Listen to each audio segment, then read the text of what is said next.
ng journal ninyo, ng Bible ninyo. Ang pinakamahalaga po mga kapatid, sa tapos ito sa pag-usapan natin, so scrutinize, read, and if you found the Word of God to be true, receive it. Of course, it's true, it's the Word of God. Amen. This July, we are talking about doctrinal matters. So, doctrinal matters. Last week po, nagturo po si Pastor, it's an elder lead doon about total depravity. Okay. Ito pong month ng July, ang pag-uusapan po natin ay total depravity. Mga kapatid, ito pong total depravity is just one piece na isa sa mga core doctrines ng Secular Church. Yan. Kaya po minabuti ng aking pastor na magturo tayo ng gatong mga topics ng medyo mahahabang pagkakataon o mahabang time para po mas maunawaan natin itong mga doktrina ito. It's been a while na nag-usap tayo sa mga gatong doktrina, so it's about time na mapag-aralan natin sila. Okay. Ready na ba kayo talaga? Amen? Okay. So, as Elder Lyndon said last week, when we say, or when we speak about total depravity or mass depravity, we mean the natural state or condition of man apart from the grace of God. It's the grace of God to restrain him or transform him. Kung pag-usapan tayo depravity, ito yung natural na estado ng tao before niya nakilala ng Diyos. Surely, kayo ay nakakalit sa akin. Kung totoo kayo Kristyano, nakakalit kayo sa akin. Mayroon kayong dating estado sa buhay. I remember Paul Pascual, siya ay nag-testimony in one of his concerts. He shows, tinestimony niya yung kanyang buhay before siya nakakilala. Sabi niya, why do I need God? I have all. I have the money, I have the fame. Mag-show lang ako isang beses, may pera na ako. Ito ay need God, may pera. Ang dalawa, God encountered him. And he said, finally, Lord, grabe, ang deserve niya akong sumagat ang kong bagapala. Napakalimay ko pala. Sabi kanila, ang total depravity o yung depravity ng tao is his natural, original state before he encountered God. So, yan po. Ang normal na tao, ang isang natural na tao, wala siya dila sa mga sa God. Pag iyan sa lahat, ayoko nga, gagawin ko dyan. Pero sa atin, katago yan. Ayaw niyo magpabisita. Minsan ayaw mag-pray. Ayoko pa na sa lahat, masusunod ako. Kung yun, nakakalitin ka. Ano ba? And there is no glad submission to the sovereign authority of God. Kaya mga kapatid, total depravity in a sense means that man is unable to want to save himself, to please God in his life. Next slide, please. Wala dyan. And to make his spiritual connection with God. Apart from the peace of God, wala tayong ability to connect with God. In the past, parang kayo nakilala ng Lord, kaya nag-pray kayo, nakaka-off pa rin kayo kay Lord? No. Sabi sa Isaiah, because of your sin, the Lord will not hear your prayers. Kaya wala tayong ability to connect with God. Kaya nga, isa sa mga resulta, o sa mga evidence na tayo ay depraved talaga, itong tatlong ito. At dito na under the 3Ds. Tayo ay distorted, tayo ay distracted. Hawak ng cellphone, nag-reach ang tasa dito, nag-Facebook tayo sa likod. O kaya, discontented. Hanap ka naghanap ng magpupulo ng yung void sa iyong puso. You can find that apart from Jesus Christ. Yung iba, 10 na yung kotse, nagdatit pa ng 10. Kasi kala niya yung magpupulo sa kanya, void. Ano sa puso? Yan ang picture ng depravity. Mga kapatid,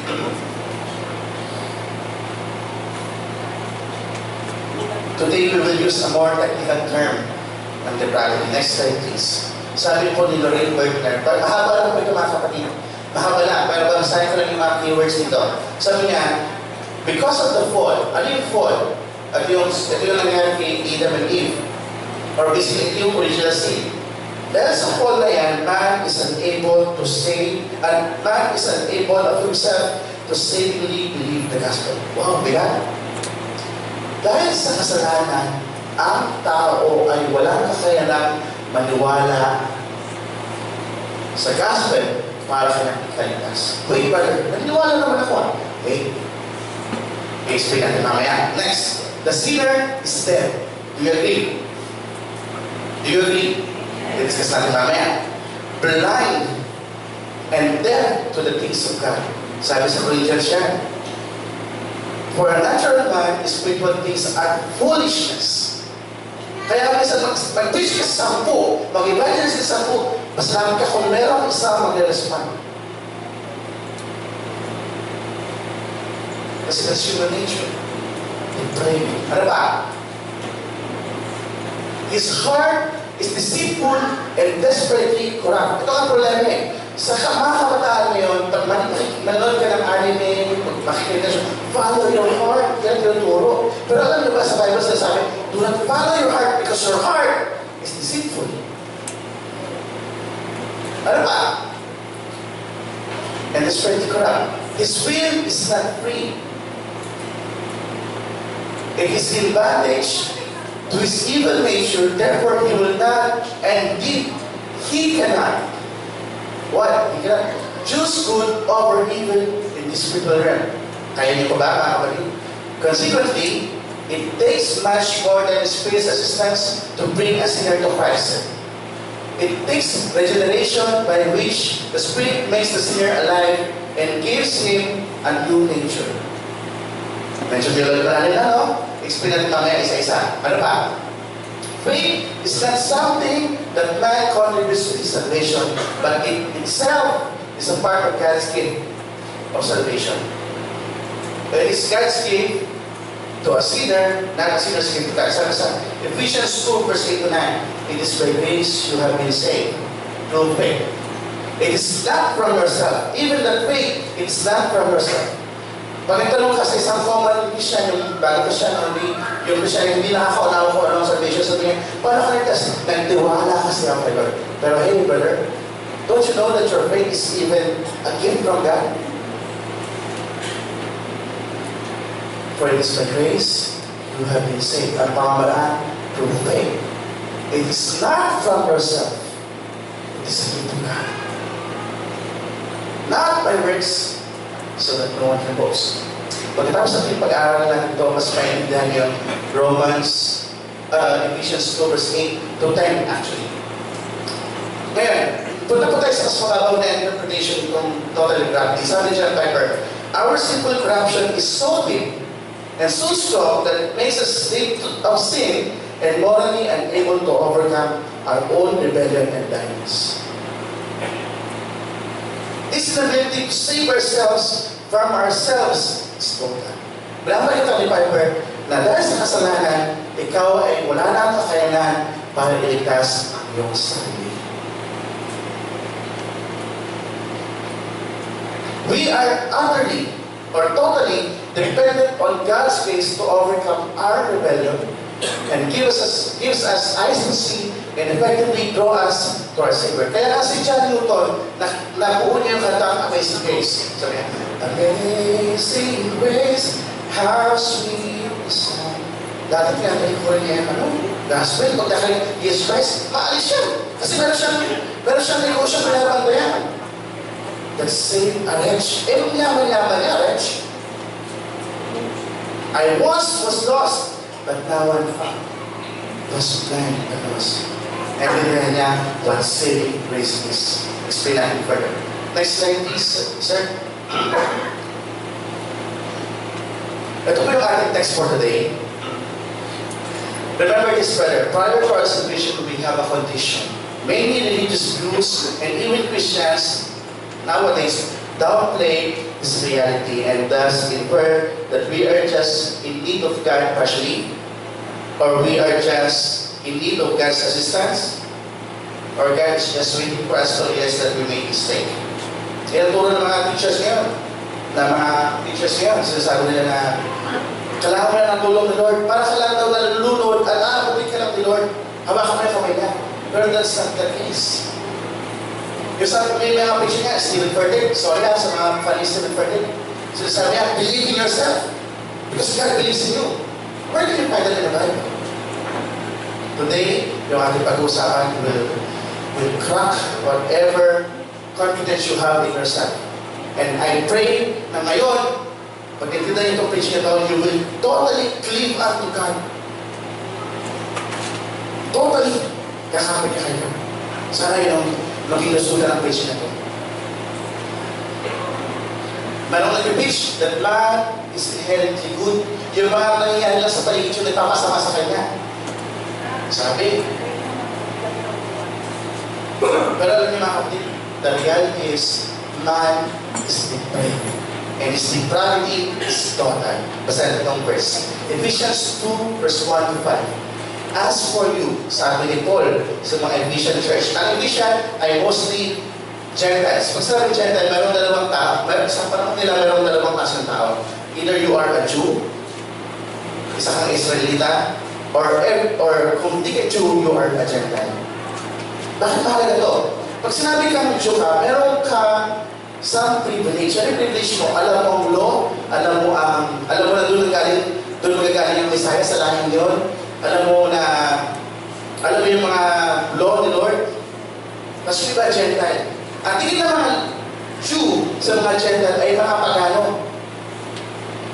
Meron mga ginagamit na illustration ng Bible. Ang tingin ng mga Jew sa Gentiles ay aso.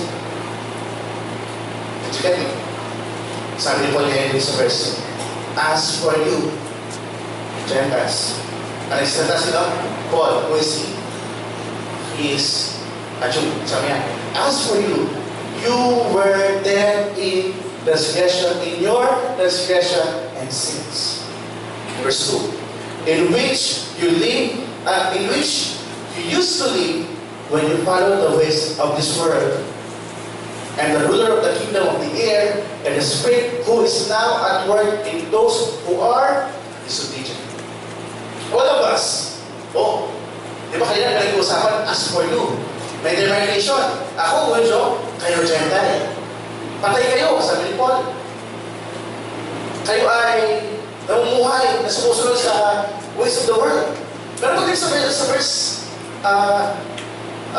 verse 3, all of us, Gentile kayo, Jew ako, lahat tayo, sabi niya, all of us also live among them at one time. Pero pag sa demarcation, pinapakita ni Paul yung present standing niya at yung former standing ng tao before God. Nakita yung demarcation. Unang demarcation, Jew, Gentile. Pangalawang demarcation, ito ako now na nakakilala ka Lord. Ito ako dati na hindi nakakilala ka Lord. Ito kayo ngayon na nakakilala ka Lord. Ito kayo dati na hindi nakakilala ka Lord. Kaya nga mayroong word dyan, yung past tense na word, ng R. Sabi niya, all of us also live. Kaya kami nabuhay noon. Katulad nila ng panahon. Ano ba? Gratifying the cravings of our sinful nature. Ano sabi na gratifying? Gratifying. Parang indulging. Nakalim sa indulging. Parang give in. Like for example, meron kang craving for ice cream. Ginawa mo ngayon, bumili ka ng 4 na litro ng ice cream. You indulge yourself. Kain ng kain. Parang gano'n. You gratify what you want.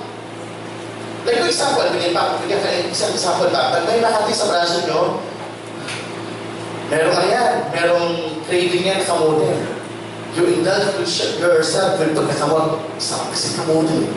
Sobrang ka kasi. Parang pagkain.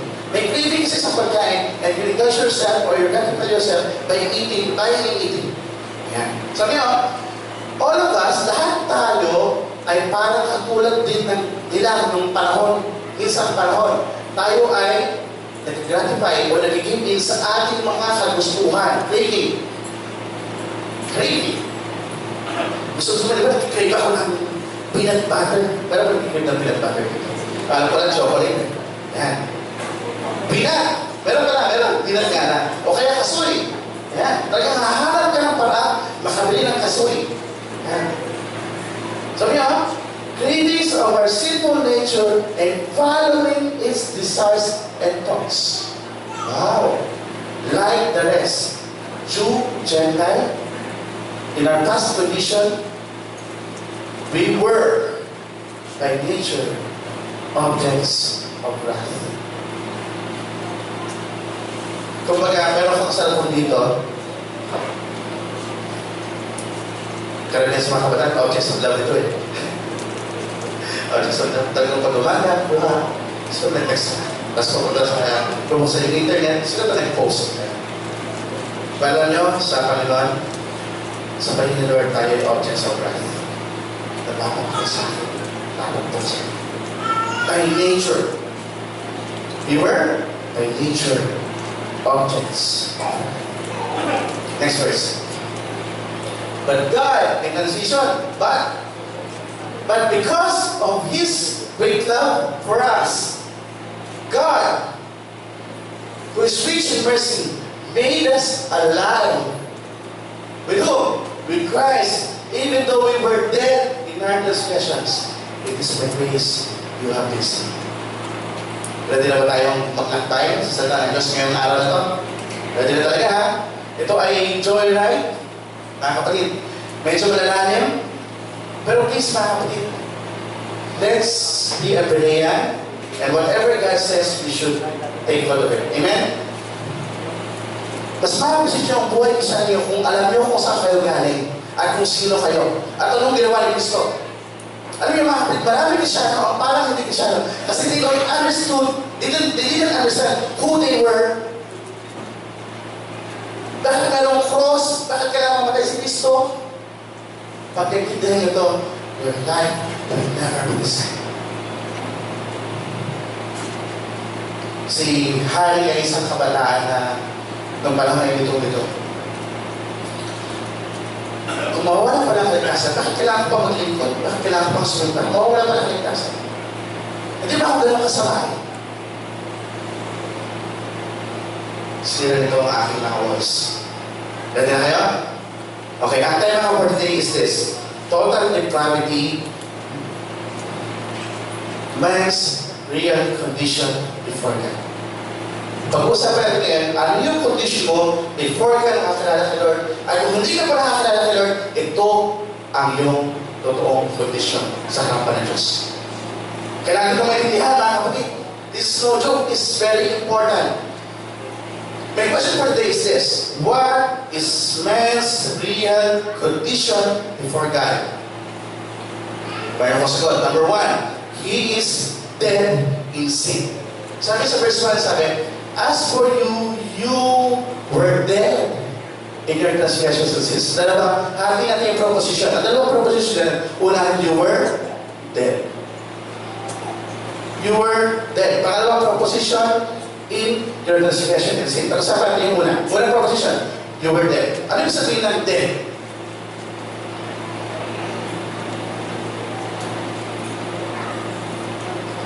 Pag sabi patay, patay mo. Pag sabi ng dead, technically sa Bible, ang ibig sabihin talaga yun ay separation. Separation. Maraming mga churches ang naniniwala na pag ikaw namatay, you are non-existent. Pag sabi na exist, nabura ka, na-annihilate ka, na-annihilate. Hindi totoo yun. Sa Bible, pag ikaw ay namatay, ibig sabihin naman, yung kaluluwa mo at yung katawan mo naghiwalay. Yung katawan mo magugulong sa lupa, at yung spirito mo o yung kaluluwa mo pupunta kay Lord for judgment. Pero hey, brother, we are living, right? Why ba tayo? Pero sabi po, kausap niya mga boy, as for you, you were dead. Ha? Buhay pa ako. Mga brother, mga kapatid, this is your real condition. In the sight of God, you are dead. What does it mean? You are spiritually dead. Because of your sin, naseparate ka kay Lord. Sabi sa Isaiah 59, na sabi doon, surely the hand of God is not too short para abutin ka, para tulungan ka. Pero sabi doon, your sin separated you from your God. Ganun makapangyari ng sin sa buhay ng isang tao. It separates you from God. So therefore, God sees you as what? Dead. Sabi ni Paul, as for you, you were 99% dead. No, I said, dead. Hindi ka naghihingalo. Sabi ko, dead means no life, no hope, no return. Completely gone and done. Meron akong mga kaibigan na namatay na magulang. Pero bago mamatay, naghihingalo. Talagang ginagawa nila. Resuscitation, saksak na gano'n, saksak na gano'n. Kasi they are hoping na malibay pa kasi 50-50. Habang may hininga pa, habang may tibok pa ng puso, habang may daloy pa ng hangin at ng dugos sa kanyang mga veins, iniisip nila na buhay pa at meron pang pag-asa mabuhay. Pero dito, pinag-usapan natin, patay, hindi naghihinga. Di ba pag namatay na yung tatay ko namatay na? Nung nakita ng nanay ko namatay ng tatay ko, umiyak na lang siya kasi alam niya hindi na babalik. Wala na, tapos na. Sa paligid ng Diyos, sa ating former state, kung kayo rin siya na, kayo, ako, ay patay sa ating Diyos. Walang pag-asa, walang buhay, walang return, completely gone and done.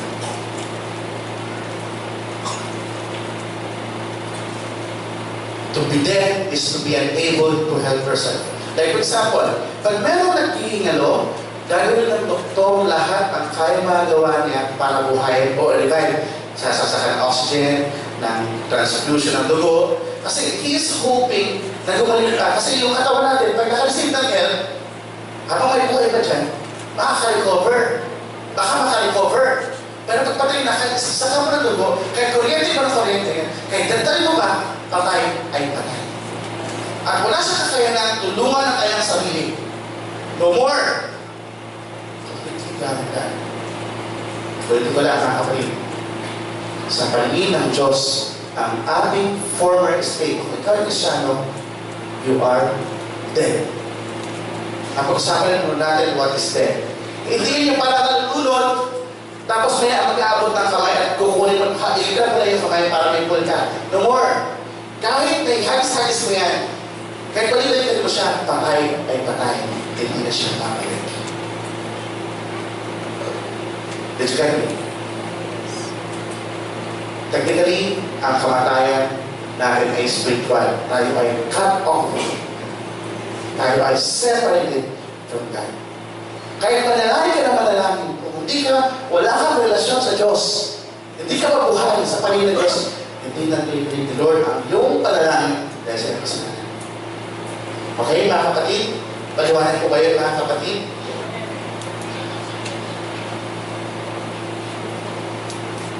Sabi po niya sa Ephesians 2, verse 12 to 13. Kasunod ko ng ating text. Sa pagbaba, sabi niya, remember that at that time, nung sila hindi pinakilala kay Lord, you were what? Separate. Ano pa? You are excluded. You are what? Foreigners. You are what? Without hope and without God. This is a picture of people that are walking in the streets na nasasalubong mo.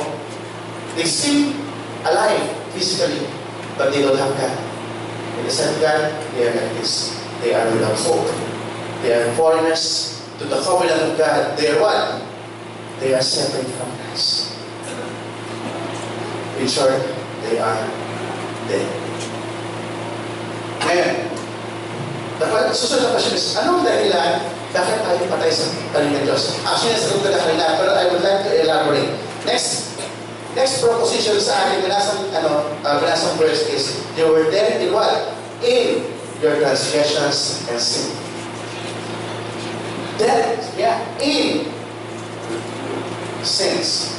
In, sa verse na ito indicates the realm or sphere in which the sinners exist. Taktikal yan. Parang ito mga kapatid, ako ay namumuhay na kasama ng mga tao makasalanan. Yung sistema nila ay naa-assimilate ko. Baka pala ako, nakakita na ako ng mga signs ng sinners. Di ba? Nagugulat kayo mga bata ngayon, ano? Unang word nila, bigay ka. Tuwa-tuwa pa yung mga magulang, why, may sasabihin ako? Ano kilala kayo ng lugar? Kasalanan. Ano siya? Kasalanan. Kaya tayo gumagawa ng kasalanan. Dahil tayo ng kasalanan. Hindi tayo ginawag ng kasalanan dahil gumawa ng kasalanan. Baliktad. Kaya ako gumagawa ng kasalanan dahil ikaw ay talagang makasalanan. Sabi dito, you are dead in sin. Sin, in this text, indicates the realm or the sphere in which the sinners exist. People are dead in the sight of the Lord, not merely because of their sinfulness. Ito yung balik ko kanina, mga kapatid. Sabi sa Romans 5, verse 12, therefore, just as sin entered the world through one man, through Adam, and death through sin, pag meron pa rin usapan ang sin, laging kaakibat niya ay kamatayan. So nakapasok yung sin sa human history. Therefore, nakapasok din yung death. Sabi niya, therefore, just as sin entered the world through one man, and death through sin. In this way, death came to all men because all sin.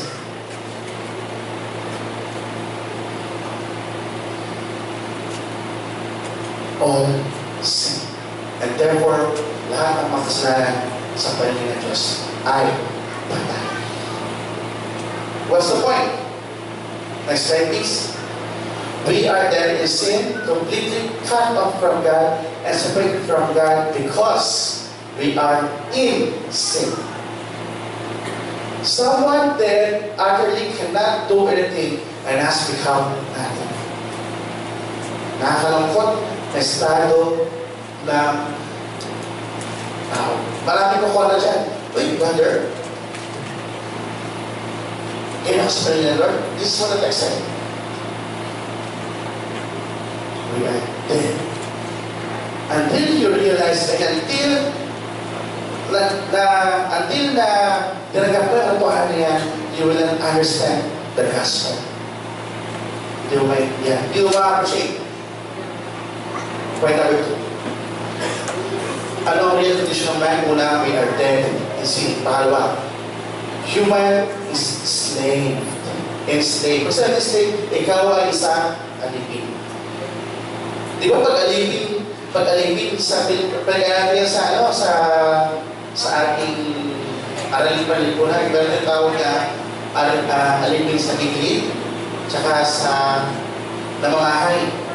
Mga kapatid, yung Philippine definition ng alipin na yan ay mababaw pa. Para lang yan servants. Para sa panahon ito, ng panahon na sunod ito, ang slave ay slave. Alam niyo ba kung anong paningin ng mga tao sa slave? Sila ay mga parang commodity lamang. Parang alin-alian lamang. Did you get me? Yan. So dito mga kapatid, pinapakita ng ating text that we are enslaved. We are not just dead. We are enslaved. Kasi enslaved, ikaw ay alipin. Ang question na ngayon, kailanong alipin ka? Yan yung text. Sabi nila, as for you, you were dead in your transgressions and sin. So the verse, in which you live when you follow, may usaping word na follow the ways of the world and the ruler of the kingdom of the air. Sino kaya yan? The Spirit who is now at work in those who are disobedient. Isa-isa natin yung ating proposition. Unang proposition dyan, mga kapatid, ay yung you used to live. Pag sinabi yung used to live, parang it denotes na parang tayo sanay na sanay, accustomed. Diba? Parang accustomed, gamay, sanay na tayo mamuhay. Parang ito mga kapatid, pumunta ka sa isang lugar, pumunta ka sa kupang, taga-kupang din ako in the past.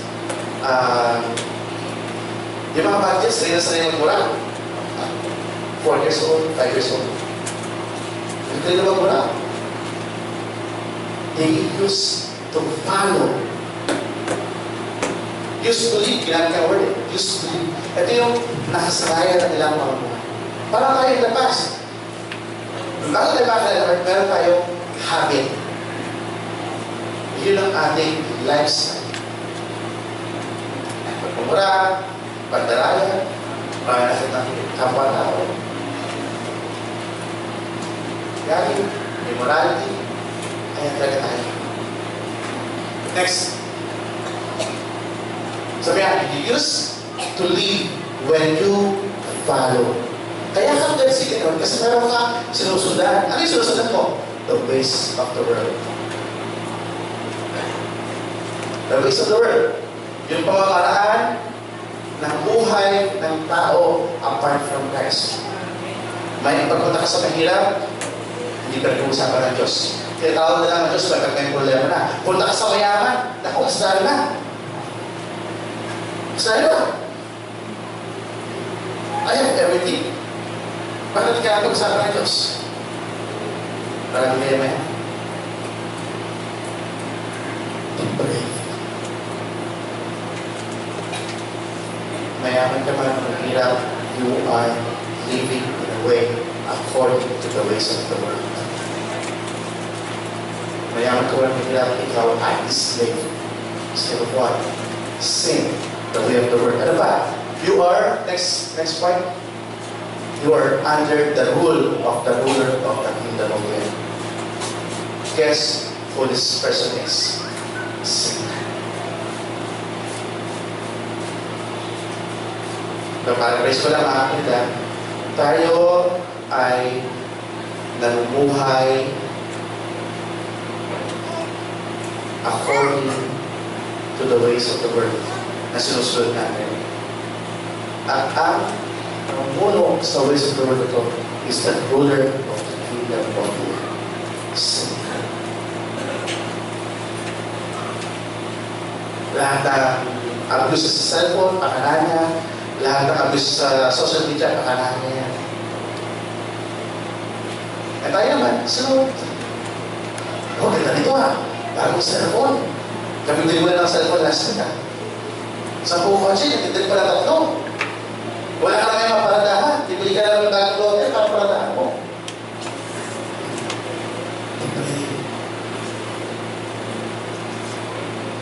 Next slide.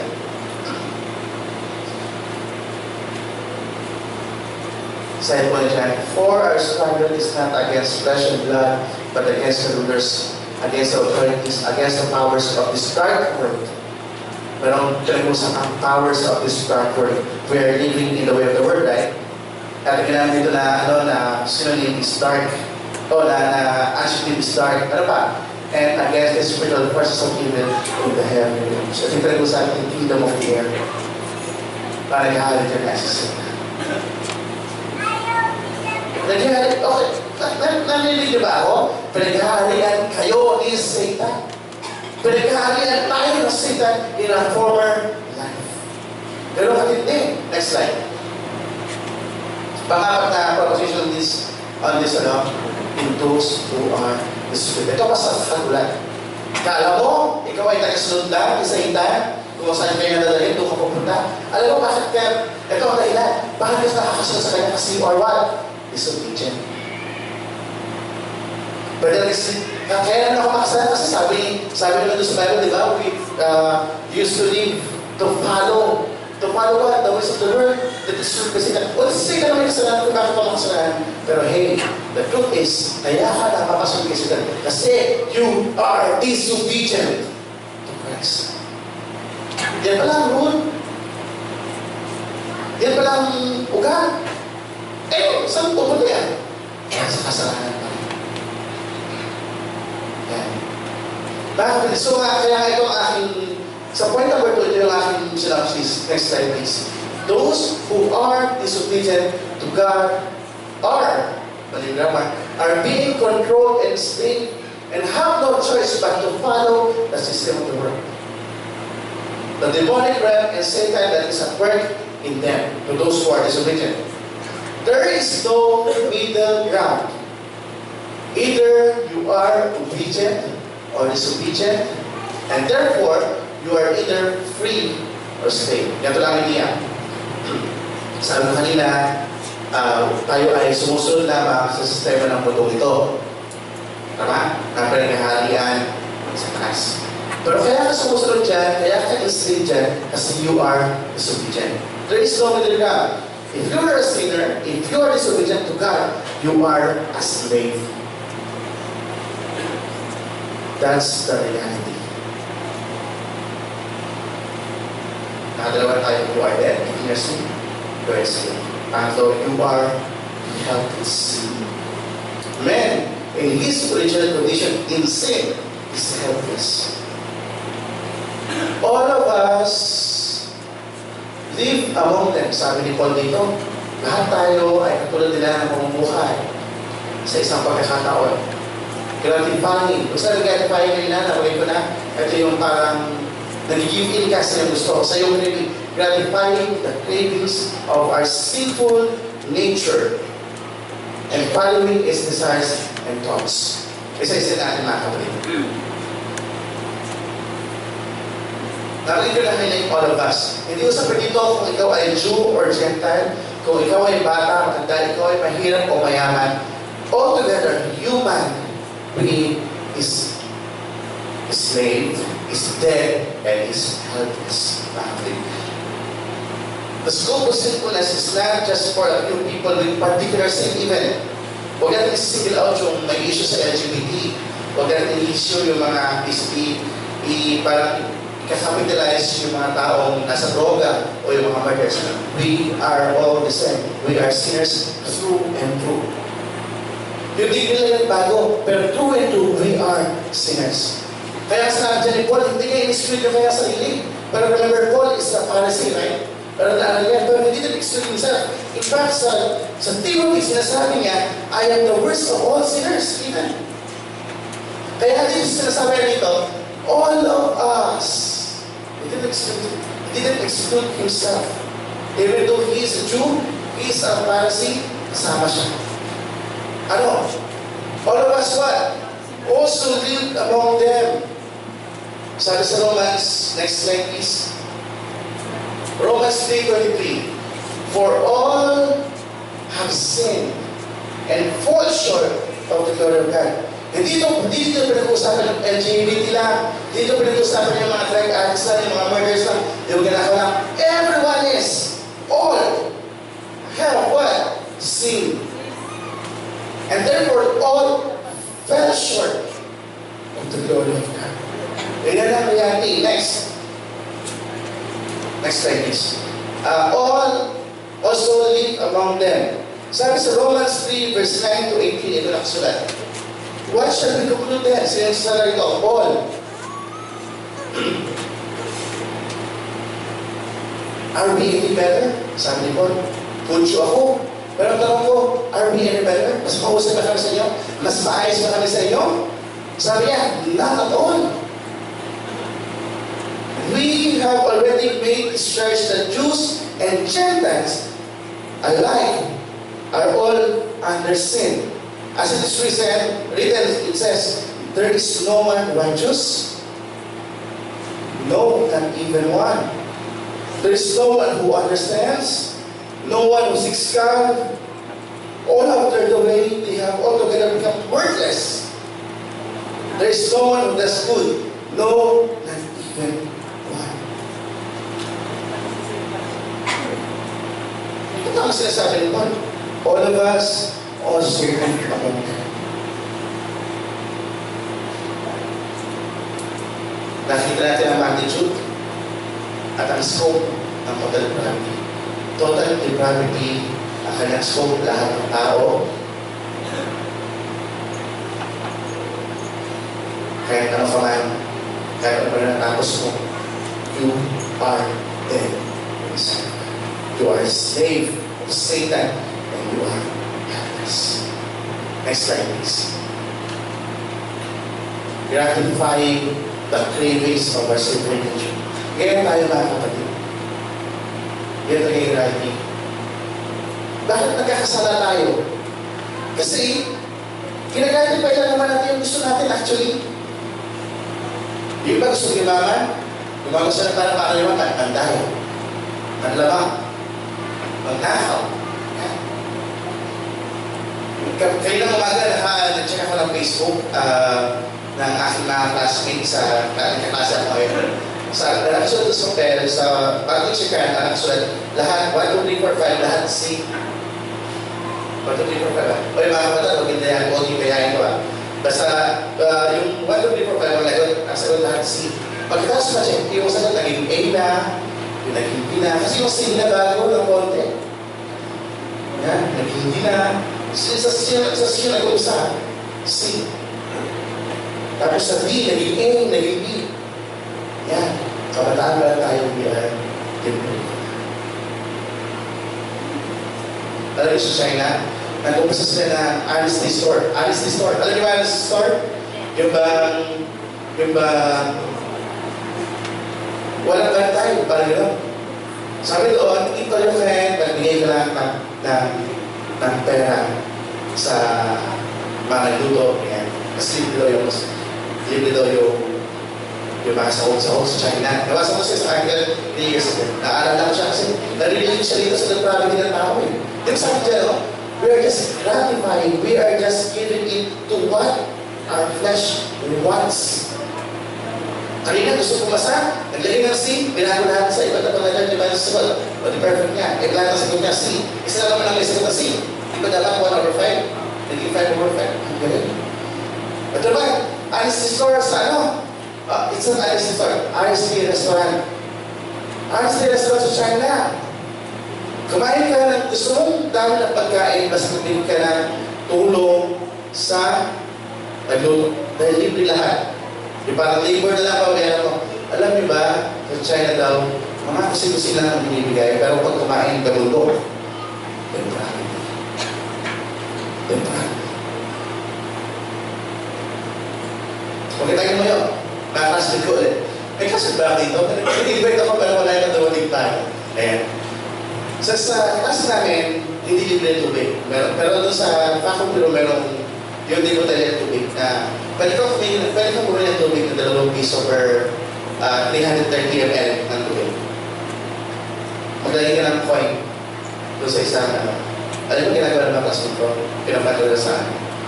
Ginagawa nila. Kaya daw ng teacher ni Clarita. Ginagawa na ito nila parang ito. Tala nito yung may lamay. Kaya ginagawa ko. Pinapatulog lang. Pero wala sa nilagay. Bakit meron mga tao tumutulong sa kapanood ng asong sinasaktan, ng hayop na binabalatan? Bakit tumutulong sa dito?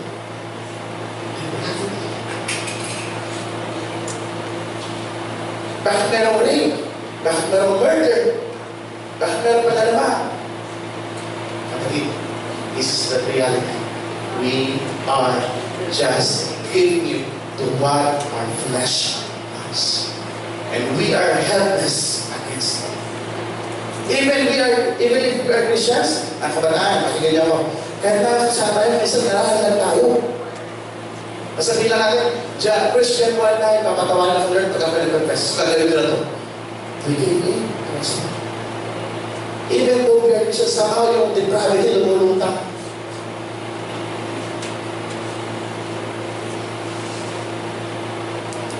Bakit merong ISIS? Bakit merong mga gusto bakit? Nakakaiyak bakit hindi lahat na nakakita mo sa ano? Alam mo na ito bakit? Kita natin ito. Mula bata hanggang matanda. Mayaman ang mahirap. Kahit pito tayo. Mayaman yung mayan. They are just giving in to what the flesh wants. They are asleep. Meron pang isa. Kung kami sa Poland, meron isang artist na naglagay ng mga iba't ibang materials sa isang table. Kutsilyo, gunting, tape, baril, ganyan. Umupo siya sa isang upuan for 4 hours and said, okay, you can do whatever you want to do with me. Yung iba, naglagay ng mga tape, ginagatan yung buhok. Yung iba, lumalabas siya ito ang ugali, sinusugatan siya. For 4 hours, inabuso siya. After 4 hours, tumayo siya. Look at what you did. Yung mga tao. Pero what are they thinking during the time na ginawa nila? I-try nga natin.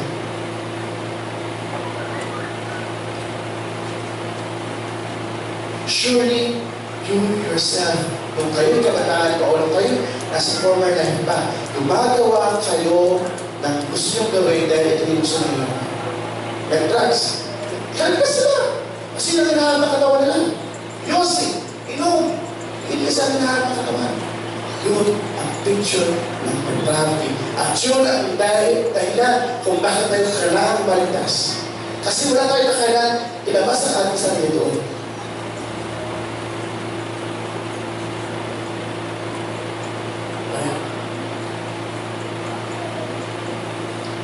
Next slide po. Walang choice. We are just following its design, yung design ng katawan natin at yung kanyang inisip. Naalala ko mga kay bata, ako ay pinakasigan ng natin ko. Sinasabi sa akin habang pinapalo niya ako, yung pamalo sa akin, yung bagong puto na sa ng bayabas, masakit-sakit yun. Sabi sa akin, bakit ba kasi hindi ka sumusunod pa? Alam mo na talaga sa isip ko, ayaw ko kasi. Ang gusto ko, ako yung masunod.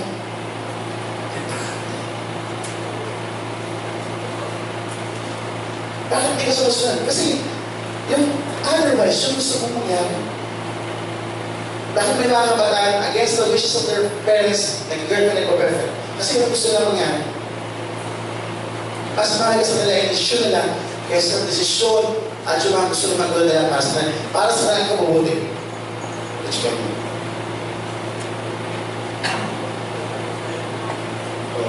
Guguluhan yung mga kabataan. It's a picture of how to play.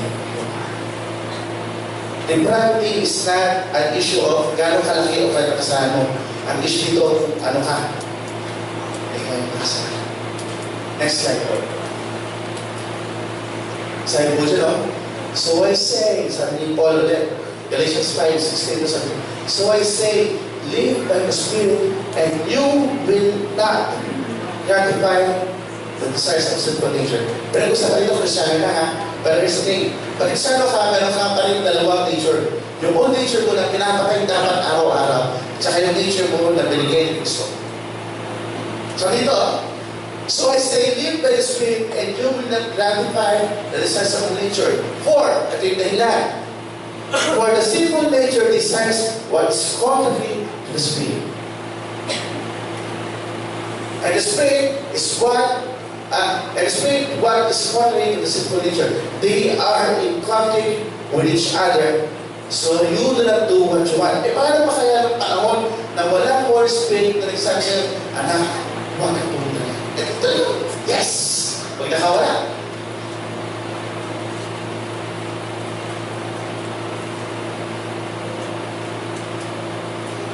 Ganyan tayo sa dito. I hope you realize it now. Next thing po. Sabi ni David, he assessed, surely I was sinful at birth. Sinful from the time my mother conceived me. Kaya walang takas. Kasi yun talaga yung hinaharap ng katawan natin. We are helpless. Kaya nga ang text like this. Kaya we are helpless and have to obey to resist our sinful nature and will always gratify what our flesh hates. Hates for. Pero mga kapatid, bigyan kayo ng temptation. Pero mga tao na gusto nag-iyosin. So, napatigil ng Diyos. Nandiyan pa. Dahil sa aking willpower, natigil ko ang aking Diyos. Kasalanan pa rin ang naghahari sa iyo, kapatid. Kasi hindi ka pala nag-gawin ka. Hindi ka. Sabi nga ng mga theologians, mas delikado pa raw yung self-righteousness. Katulad ng mga Pharisees. Sabi, I forgot who posted that meme, sabi doon, ang masterpiece daw ni Satan is not the prostitute, but the Pharisee. Pero sabihin, mas matinutino pa ng konti yung tao makakalanan kaysa doon sa mga nagmamalis na mga salita. Sa Bible, ang picture ng mga Pharisee ay para sila mga tulog, bulok sa kong laman, pero pinagturakan ng pag-ibig. Either way, either you are, nagamit ako ng word, Either you are a great sinner or a great Pharisee, you both are dead in your sin. And you are condemned. Next. Sabi ko dito sa, ito yung pang-apat na point. Una, we are dead in sin. That's our real condition. Pangalawa, we are slaves. Tayo ay mga alipin ni Satanas. Pangatlo, we are helpless. We are helpless. Wala, kasi kung ano gusto ng katawan, gagawin mo. May kilala akong kaibigan sa akin sa campus fellowship pa. Kaya sumalit sa youth fellowship sa PS ng namin natin kasi para makahingi siya ng alawas sa kanyang kuya. Imagine that. It's a picture of who we are. And this is the final thing. Gusto kong maintindihan. You are dead. You are a slave. You are helpless. And therefore, you are under God's wrath. You are an object of God's wrath. Sabi, like the rest, katulad ng lahat ng tao, sabi ni Paul, we were by nature. Mahal yung word na by nature, objects of God's wrath. Isa-isa natin ba, kapatid? Napag-usapan niyo yung like the rest. Lahat ng tao. Lahat dyan. Lahat talaga as in lahat. Ngayon, pag-usapan niyo yung we were by nature. Sabi niya dyan, because of our nature, as discussed earlier, we are disobedient, right? We are in rebellion against God and we put ourselves before God. Kaya naman talaga totoo yun. Inuuna na natin sarili before God. Ano yung tingin natin makakabuti sa akin before what God says? Yan actually ang nature ng sin. Kaya mayroon iba dyan na handa huwag magsimba para makapag-uli. Yung pag-uli na tatlong taon na, apat na taon ulit, itong linggo, para may issue sa value natin mga kapatid. Sino ba dapat mauna? Di ba sa dapat sa Lord? Hindi pa natin natin. We were by nature sinful. Sorry. God created us is only just and natural and normal because we are by nature the proper objects of God's wrath because of our sinful nature. Remember this, God is holy. Tama. And God being holy, walang kasalanan na pwedeng mamuhay sa kanyang presence. Ang problema, tayo mga tao na we love to sin. Not only because we are under the rule of Satan, not only because we just follow the Lord, but we are actually disobedient and we just follow what our flesh wants. Eh, paano yan? Eh, ang laking dilema yan. God is holy and we're not. God is good and we're not. Issue. Kaya dito siya sabi, we are by nature. Ikaw mismo, ikaw mismo. Yan nature mo, galit ang Diyos. Did you get me? Kaya sabi, we were like the rest. By nature, what? Object of God's wrath. Next slide, please. Haba ng verse 2. Sabi dito sa Ephesians 5, let no one deceive you with empty words, for because of such things, God's wrath comes on those who are disobedient. Eh, tayo yan. Ano ba? You may blame your damnation to hell, to your sin, to the sin of Adam, to what you inherited, to being enslaved by the world, and controlled by Satan, to the system. But I tell you what, the reality of the matter is that we all deserve God's wrath because we are disobedient and we choose to gratify our sinful nature rather than God. Uy, pakita ko doon. Nafahan nyo mga kapatid? Pero marami kayo pa rin sasingin sa inyo ng nature. Pero itong nature natin na ito, dito meron ng Diyos. Tapos may picture sabihin, gagamit sila ng shit. God loves the sinner, but hates the sin. Pero hey, sabi sa Bible, I forget the verse, Psalm 5, both the sinner, both the sin, God hates. He even abhors them.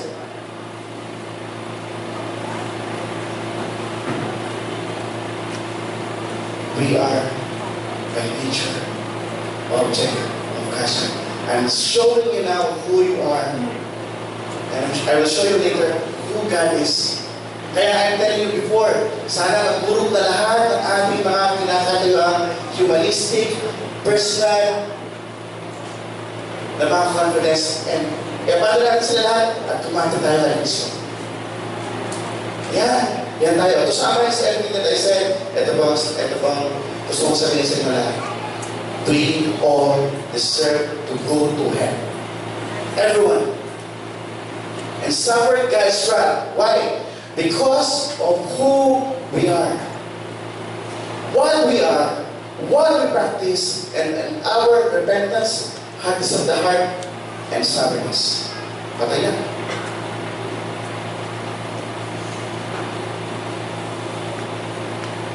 Tapos makakain pa tayo ng mga kantang katulad nito. Next slide, please.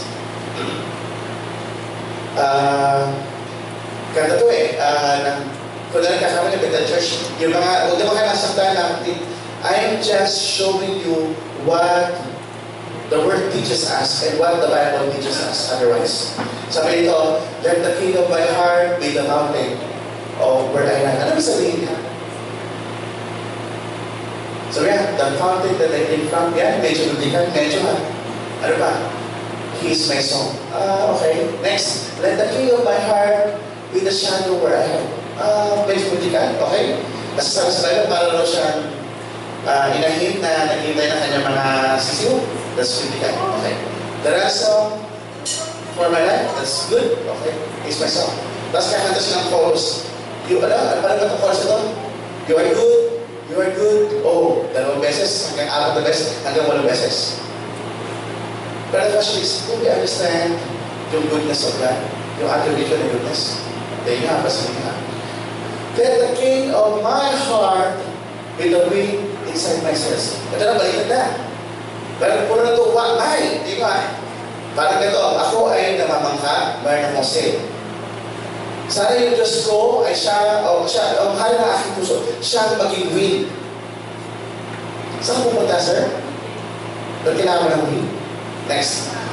The anchor in the waves. Okay? That's good. Next. The king of my heart, the fire inside my waist. Okay ba rin yan? Hindi ka yan? Next. The echo of my days. Ano ibig sabihin nun?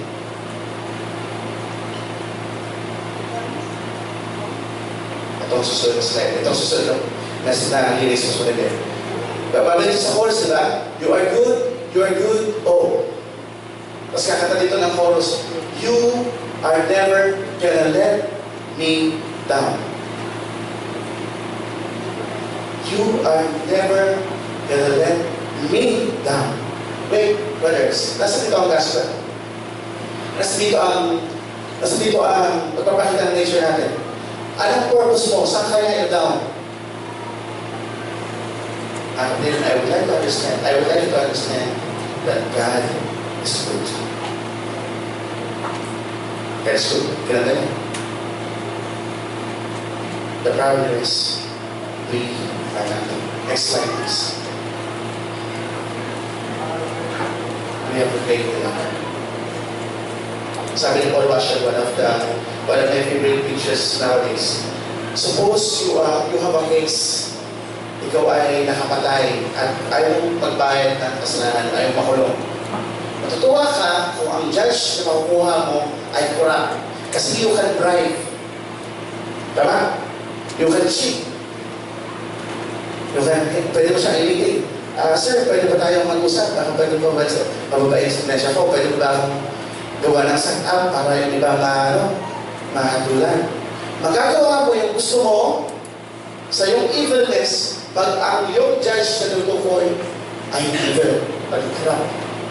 Pero here's the thing, our judge is God, and God is good. Paano yan? That's a big dilemma. God is good, and we are not. Therefore, we deserve hell. There's no escaping in purpose.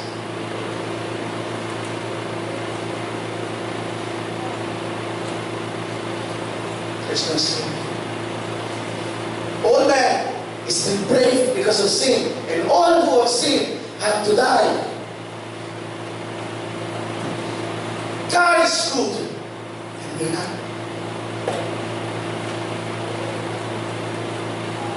We are at a dead end. Supposedly, tama. Dead end yan. We are good. Ay, God is good. We are not. That's a dead end. Pero gusto ko makita rin yung kabutihan doon. Ma-appreciate ko ang good news pag nakita niyo ang bad news. Para pag nagbibigyan ng gamot sa isang tao, hindi niya alam kung para sa iyo gamot, hindi niya ma-appreciate. Pero tell you what, nakita niyo ang kondisyon niyo, he is the cure. Next slide please. Sabi sa Ephesians 2, verse 4 to 5. But, transition, but because of His great love for us, God, who is rich in mercy, made us alive with Christ, even when we were dead in our transgressions. Ang makasalanan tao, hindi niya kailangan ng tulong. Ang kailangan niya, buhay. Hindi kasi nawala, hindi tayo makasalanan. Anong ginawa ni Cristo dito? Because of His great love. God who is merciful. Naawa lang siya sa atin. Hindi niya karapatan, hindi niya obligasyon na tayo iligtas. Hindi niya obligasyon yan. Wala na tayong karapatan sa kaligtasan. We are the offenders. But God who is rich in love and mercy. He didn't just help you. Nainabot niya yung kamay niya sa iyo. Kapatid mo, parang di ka malunod. Kasi ang problema sa'yo, patay ka. Anong ginawa niya? He made you alive.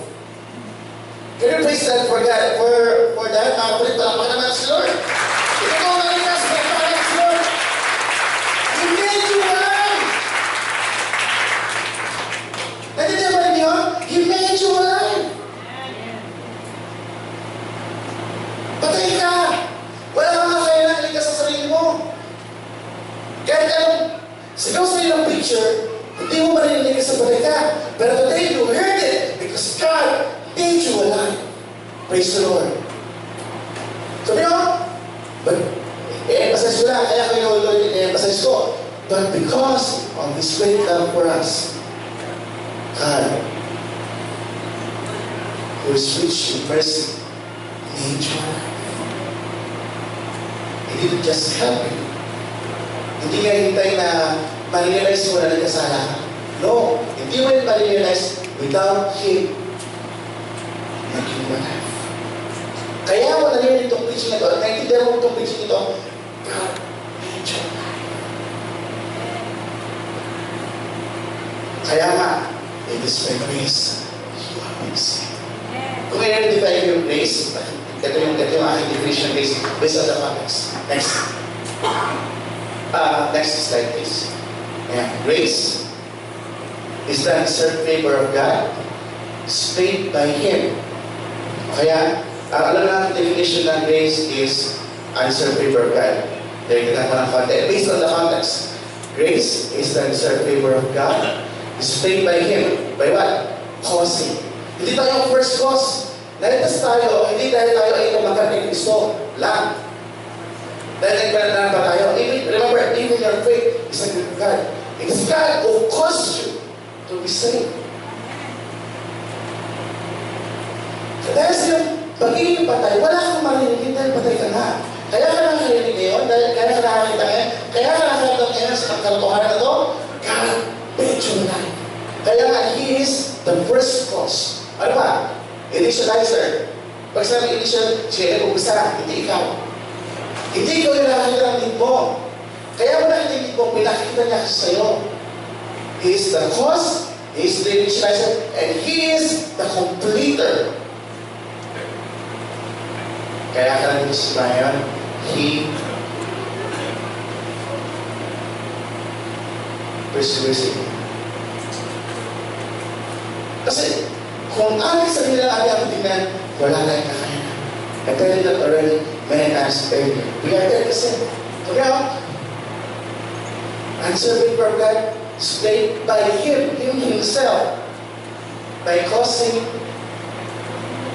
initializing complete salvation for those undeserving dead people because of their rebellion against God Himself. by bringing to them spiritual life in their deadness in sin through Jesus Christ. Pero mahalagang name dyan, Jesus Christ. Siya lang tayo paraan. Maraming tao, maraming religion who are saying, you can be saved by your good works. God will not receive your good works because they are dead works. Jesus Christ lang. Ano ba? When all that we should rightfully get is God's son for God. Palakpakan natin sa Lord. That's a grace. Uli lang, nakakabuti Lord sa ating buhay. That's a grace. Yan na, pinalaki ko na ang definition ng grace sa inyong buhay. From that text na sana makahawakan nyo ito, mga kapatid. Sana talagang kinakapitan natin si Kristo. Here's my proposition, number one. Number one, realize your own depravity. Sabi ko sa inyo kanina, unless you understand that you are dead, hindi nyo ma-appreciate yung buhay na binibigay sa inyo.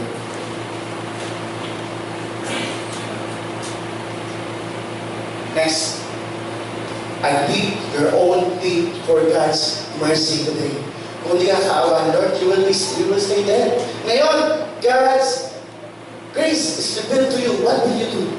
You will sit there and, okay, thank you. I'll go home and do what I want again.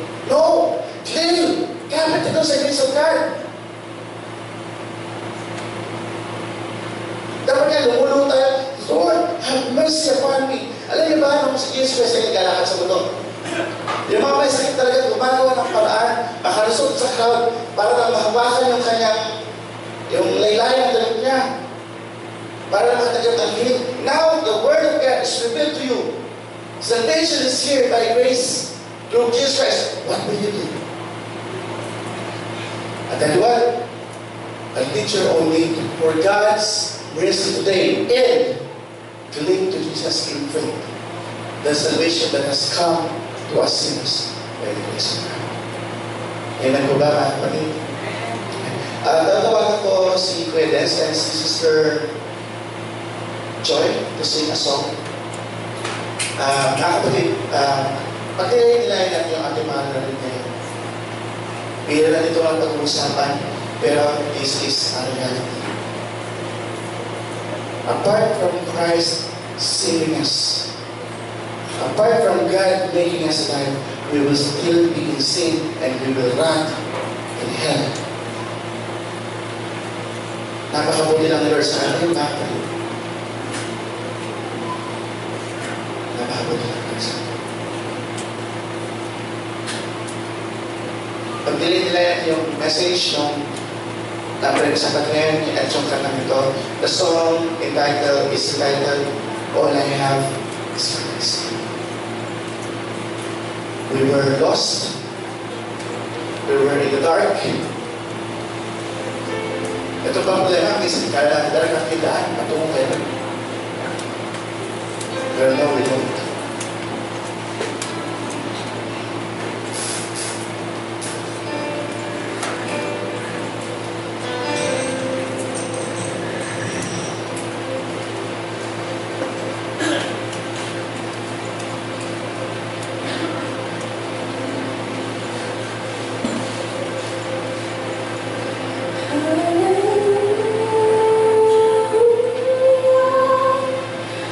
All I have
beyond our imagination, Lord.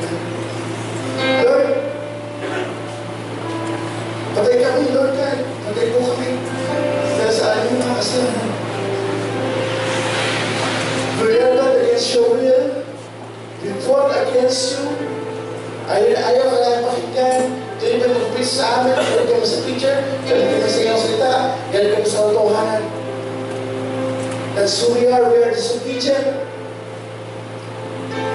We just do what we want. We just give it to our clinics, Lord God. At mamalaki pa kami, Lord God. All we deserve is hell. All we deserve is wrath of God. But you are merciful. You are loving, Lord God. And you sent your Son, Jesus Christ, to absorb the wrath that was reserved for us. Lord, we thank you and we glorify your name today. Mga kapatid ko, today, kung hindi ka pa talaga sumuko kay Kristo, kung hindi pa talaga sinatakap sa buhay mo, this is your opportunity to do so. You saw what you are, and you saw what Jesus Christ did on the cross. Yung wrath na naka-reserve sa'yo, inatak sa Kanya. Yung lagay na para sa'yo, inatak sa Kanya. Yung sakit na para sa'yo, nasa Kanya. For you to have life, because Jesus, God, loved you so much. What will you do today? Will you stay living in sin, or will you live for God? Our prayer should be, Lord, use this ransom life for your glory. Amen? Talk to God today. Talk to God today. Ask God for forgiveness. Ask God to restore you, to heal you. Put your life in Him. And use your life for the glory of the one who died for you so that you may have life. Lord, thank you, Lord, for opportunity to listen to your word today. Lord, dalangin ko na your word transform us to your will. And we will declare all we have is Christ.